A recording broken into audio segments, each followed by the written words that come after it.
par rapport à ces adaptations? Moi, j'aimerais continuer la réflexion sur les critiques apportées justement à ce plan de cohésion sociale. Je ne vais pas encore une fois revenir sur, pour nous, la très mauvaise localisation du jardin communautaire, on l'a déjà suffisamment dit.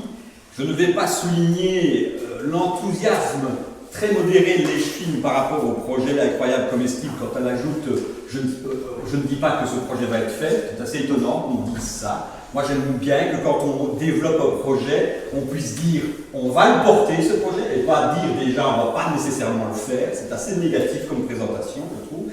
Mais je vais revenir sur un peu justement cette philosophie du plan de cohésion sociale. Sur un élément qui me paraît fondamental. On est justement en pleine situation qui nécessite une cohésion sociale. La crise, le confinement dû au coronavirus a véritablement éprouvé les limites de notre cohésion sociale.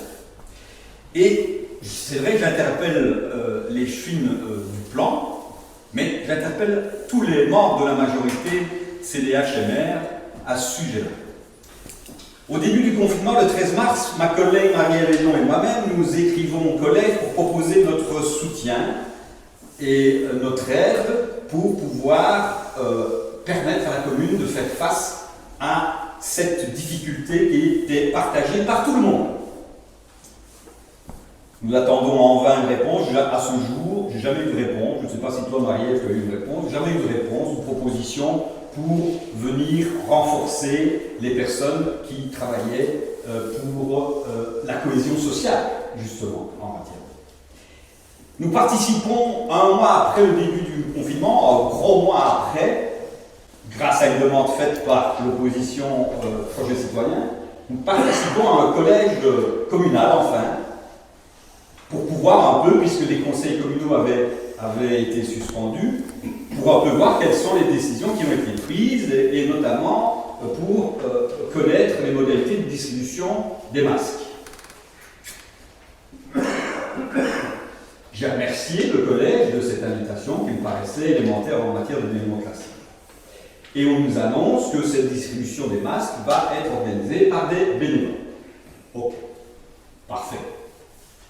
C'est vrai qu'il y avait eu un appel au bénévolat, notamment pour la plateforme de solidarité, etc. Nous n'avons pas jugé bon de creuser, les situations étant suffisamment compliquées par rapport à ce confinement, nous n'avons pas voulu poursuivre ou investiguer là-dessus. Quelle surprise! Quelle surprise énorme de découvrir que cette distribution des masques, le bénévolat, c'était une partie du collège, si pas la totalité, en fonction des communes du domicile de chacun des échevins. On pose, on photographie, notamment un échevin de plan de cohésion sociale, sur les sites Facebook bien connus de J'habite à Saint-Jean. On se félicite de cette distribution, on se met en avant. Mais ça s'appelle, mesdames, messieurs, ça s'appelle de la récupération politique. Et quand on vient ici me parler de plan de cohésion sociale, je trouve lamentable qu'on me parle de plan de cohésion sociale quand on vit des heures aussi difficiles et qu'on se permet de telles maladresses. Et je dénonce véritablement ces attitudes qui me paraissent totalement déplacées. Totalement déplacées. On vous propose, et les bénévolats en plus, je voudrais bien savoir comment vous les sélectionnez, les bénévoles. Parce que je pense qu'il y a toute une série d'autres personnes qui se sont présentées, indépendamment de Mme Hénon ou moi-même, qui se sont présentées, ils n'ont pas été contactés pour venir en renfort ou éviter aux échevins de distribuer ces masques en fonction du hameau. Alors, j'ai souvent l'impression, quand on présente le plan de cohésion sociale, que c'est un truc assez artificiel, mais là c'est encore plus artificiel quand on voit, preuve à l'appui, les actes de la majorité par rapport à cette cohésion sociale.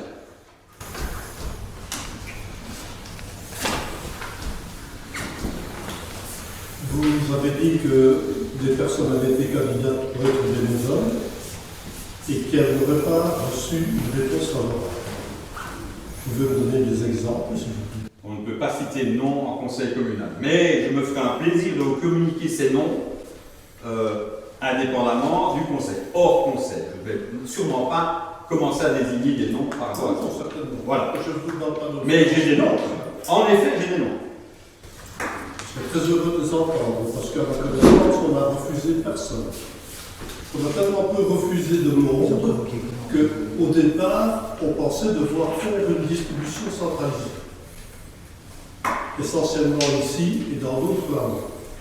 Et c'est parce qu'on a pu spontanément recevoir la proposition d'un responsable d'un club qui avait pas mal d'adhérents qui souhaitaient contribuer à la distribution des masques, qu'on a pu faire du porte-à-porte. Très clairement. Oui, mais entre la présentation que vous faites au collège de bénévoles et puis découvrir que ces bénévoles, c'est le collège, écoutez, il y a quand même un pas qui me paraît un peu difficile à accepter, hein, un peu fort de café. Et la cohésion sociale, c'est pas la cohésion d'un groupe, c'est la cohésion de tous. Et c'est ça que je vous reproche. Vous allez peut-être trouver des excuses, mais excusez-moi, ce qui s'est passé est inadmissible.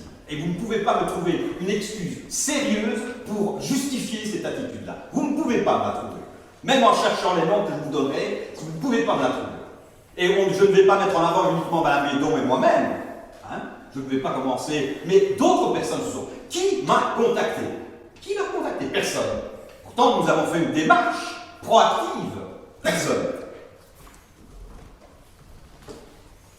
Et je pourrais citer d'autres noms de personnes qui se sont présentées pour aider. Et d'ailleurs, si vous vous rappelez bien, lors du collège, quand nous étions là, je pense que la philosophie qu'on avait tous autour de la table, en tout cas celle que j'avais perçue, c'était mettons de côté les querelles politiques. Hein, mettons de côté ça. C'était même des consignes que nous avions reçues en interne chez Écolo. Mettons par rapport à cette crise les revendications politiques. Et puis je vois, avec une légèreté extraordinaire, on fait de la récupération politique.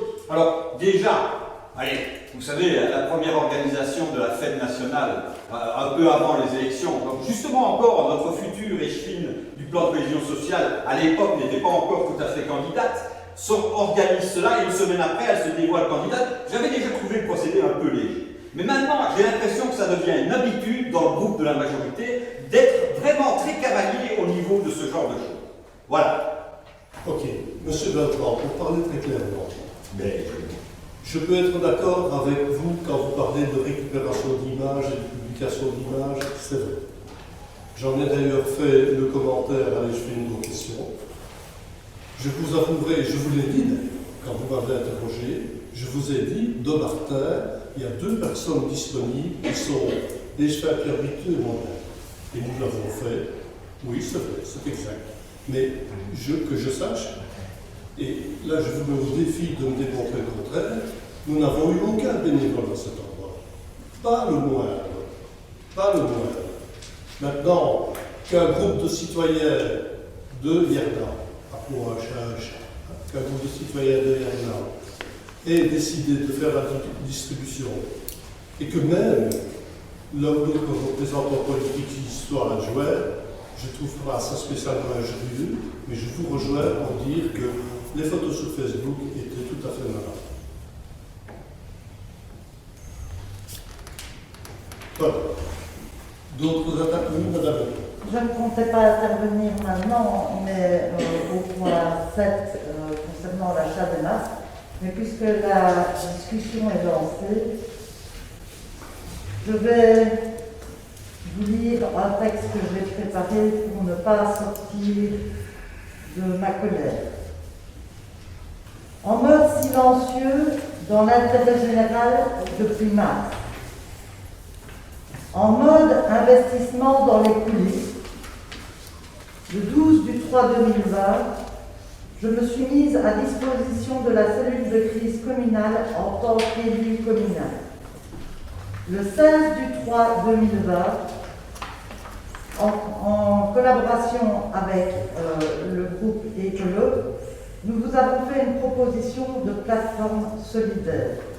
Nous vous avons proposé l'union communale à part et dans l'intérêt des citoyens. Le 19 avril 2020, après avoir à plusieurs reprises, que ce soit verbalement ou par écrit, demandé des informations concernant la situation Covid à Saint-Georges et les initiatives prises pour les citoyens, j'ai réalisé une proposition de fonctionnement. En mode investissement dans les coulisses et sur le terrain depuis mars, connaître, concerter, anticiper, proposer, s'informer, communiquer, écouter, entendre, prévenir, protéger, intervenir, évaluer, solutionner, gérer devrait couler de source. Alors oui, c'est une situation exceptionnelle. Alors oui, nous sommes soumis à des directives fédérales. Mais quand on se retranche systématiquement derrière ces prétextes pour ne pas décider, pour ne pas agir, quand on pratique la désinformation, et quand je parle de désinformation, le 5 mai 2020, jour de notre rencontre collège chef de file de l'opposition, j'ai pris la peine de vous poser une vingtaine de questions et de sous-questions, auxquelles les 3 quarts du temps, j'ai eu comme réponse « on ne sait pas vous répondre maintenant » ou « demain nous verrons ». Sauf que, entre-temps, j'ai reçu des écrits comme quoi les soi-disant informations qu'on aurait dans les semaines suivantes, les décisions avaient été prises en mettant en danger certains membres du personnel. Pour cacher des manquements ou faire valoir des intérêts personnels au risque de nuire à la santé publique. Je dis stop au errement, stop aux dérives démocratiques. Le mode silencieux n'a qu'un temps. Vous savez pratiquer la valse à 3 temps, vous retranchant derrière les directives fédérales pour agir par obligation, derrière les actions de la conférence des élus, telles que pour l'achat des masques, et surtout des initiatives citoyennes. Mais un fait est certain, c'est que vous êtes loin, voire très loin d'être initié à la valse à 1000 temps, par un manque de propositions, de communication ou d'action propre émanant à la commune, sauf peut-être celle de vous mettre en avant. En première ligne pour gérer la crise, vous auriez dû agir autrement. Votre récupération politique est honteuse quand on vous propose une union communale. Vous avez terminé. Je vous remercie pour votre éloge. Quelqu'un d'autre souhaite intervenir?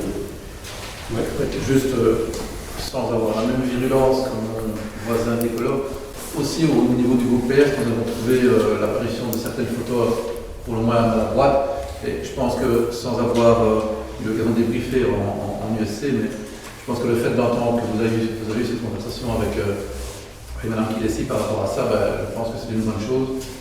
Nous en resterons là. Pour ce qui nous concerne, mais c'est vrai que ça nous a étonnés en fait. Et, que ce soit Pascal, moi-même ou d'autres membres du Parti Socialiste, on a évidemment été mis à contribution aussi par des habitants de la commune. Nous n'avons évidemment jamais fait publicité de cela, et je pense que c'était ce qu'il fallait faire. Donc voilà, on a été étonnés, et nous sommes, excusez-moi, j'ai la gorge sèche, et nous sommes contents d'apprendre que voilà, vous avez eu une petite conversation en interne. Je pense que voilà. Et Ravel, on a Si je peux me permettre d'intervenir, parce qu'on a cité pas mal de moments. Je souhaite malgré tout expliquer un petit peu le contexte, comme M. Jean-Francis vient d'expliquer, qu'effectivement il y a eu une évolution dans la distribution des masques au moment où on devait encore décider, puisqu'on est passé par plusieurs réflexions et qu'il faut finir à aboutir sur la distribution en porte-à-porte. Pour ma part, j'ai été sollicitée personnellement par plusieurs citoyens du hameau de Hirnau afin de manifester leur intention de vouloir distribuer ces masques. En tant que représentante communale, j'ai effectivement relayé l'information et je leur ai clairement demandé à ce que ce soit eux-mêmes qu'ils adressent une demande officielle par mail à M. le bourgmestre pour manifester leurs intentions.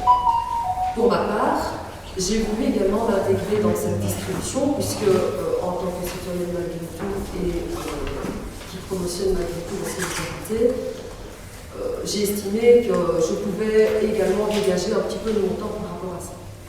Concernant la photographie publiée sur Facebook, je peux très bien comprendre votre étonnement et votre agacement vis-à-vis de cette publication qui pourrait être effectivement maladroite. Non, vous pouvez dire colère hein, pour moi. Moi, c'est colère, pas agacement. Colère. On pourra parler de colère si vous le souhaitez. Ici, cet objectif était, dans un premier temps, pour remercier les bénévoles qui s'étaient manifestés au niveau du hameau de Hermé. Alors, il ne fallait pas se mettre sur la photo, il suffisait de photographier. On Je ne reconnais. vous a pas interrompu, alors laissez la parole à la personne qui est là pour le moment. Donc je reconnais qu'effectivement il y a eu une maladresse de ma part. Sincèrement, je n'avais aucune intention de me mettre en avant vis-à-vis de cela. Et je fais mon mea culpa par rapport à ça. Je n'ai pas grand-chose de plus à expliquer, mis à part le fait que je ne me sentirais pas honteuse d'avoir distribué les masques. Après, évidemment, si de votre côté vous auriez éventuellement souhaité aussi les distribuer et voir que dans l'ensemble vous n'aviez pas été mis au courant, j'entends votre colère. Mais mon objectif de mon côté n'était certainement pas de faire quelque chose et de promotionner d'une quelconque manière. Il ne faut pas tourner la situation. Il ne faut pas tourner la situation. Le 12 mars, je vous l'ai dit, le 12 mars, j'ai proposé